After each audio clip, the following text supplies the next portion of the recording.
Minsan maalala kong yung mga dumadaan dito sa TikTok ko, yung umahawak ng talong hanggang himas na lang talaga yung OFW na mga kabayan nating kababaihan dito.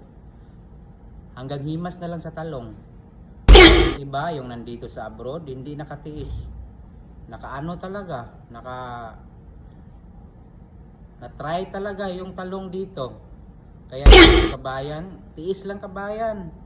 Himas-himasin mo lang yung talong na yan, pero wag mong subukan, wag mong gamitin, baka masira yung buhay mo niyan. Alam niyo naman na isa tayong OFW, so kailangan lang natin na magtiis talaga, no? Magtiis kayo. So pag magbakasyon kayo doon, di maraming talong yung magagawa ninyo doon kahit anong oras, no? Yung talong doon, kasi dito hindi pwede dito, kasi lalo na pag meron kayong asawa, hindi mo talaga, wala ka, hanggang himas ka na lang talaga sa talong talaga pag naghuhugas ka.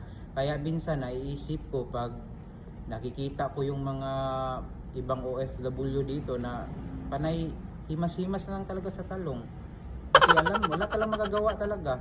Kaya yung iba hindi nakatiis, nakaano talaga,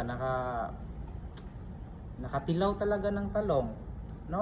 Nakatry talaga magtalong yung nandito, kahit bawal, kahit hindi pwede kasi may pamilya sa Pilipinas na iwan. Tiis lang kabayan, kasi pag makabakasyon kayo doon, maraming talong yung magagawa ninyo doon. Tiis-tiis lang para sa pamilya. Laban lang tayo, laban lang.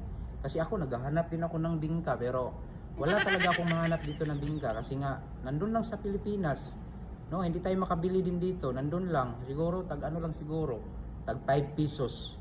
So yun, pag makauwi ako doon, maraming bingka yung makakain ko, pero dito wag muna, wag, kasi hindi pwede, kasi meron tayong pamilyang naiwan doon, di ba?